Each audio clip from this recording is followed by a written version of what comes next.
Fur is one of the oldest traded items in the world. Hundreds of years ago, the first global traders would sell fur skins coming from North America and Russia. New York was even founded by trappers using the natural port to sell their goods. Now in the 21st century, fur remains a truly global trade, creating millions of jobs and providing benefits to the economies of over 40 countries around the world. At each stage of the life cycle, fur requires different specialist roles. Farmers from Scandinavia, Russia, America and Canada and many other countries have become experts in breeding fox, mink, sable, chinchilla, Finn raccoon and caracal. They've developed science-based welfare standards and farming methods that put them at the forefront of animal agriculture. Many of these farmers are now second or even third generation, as the skills are passed down, accumulated and developed over the decades. And these farms are also employing vets, auditors, feed suppliers, waste disposal experts, as well as the farmers and labourers themselves.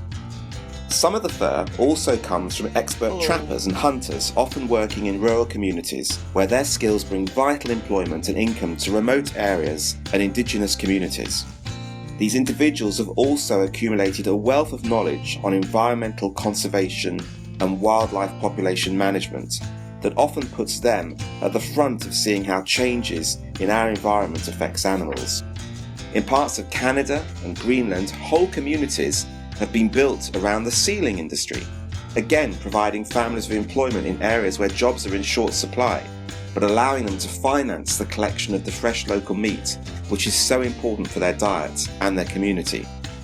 When the fur is sold at the big 6 auctions around the world, more jobs are created as the skins are sorted, traded, transported to buyers around the world.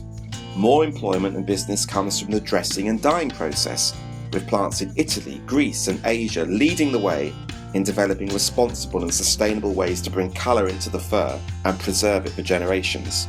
A totally different but highly specialised skill set is required by the artisans that work as furriers, using techniques honed through hard-won experience and expertise. They create individual fur pieces by hand, with no two ever being exactly alike. And the craft and design, the cutting and the making of the fur items is beautiful to watch, but it takes years of training. And finally, when these garments are sold to consumers, there's another economic benefit, with hundreds of jobs being created in the world of retail and fashion. So, globally, you may be surprised to know that all of these activities add up to a trade worth over $30 billion per year. Between creating and supporting millions of jobs, supporting remote and rural communities, creating tax income and revenue across the globe, and responsibly contributing to sustainable supply chains, fur has never been more successful and really is a little-known powerhouse in the world economy.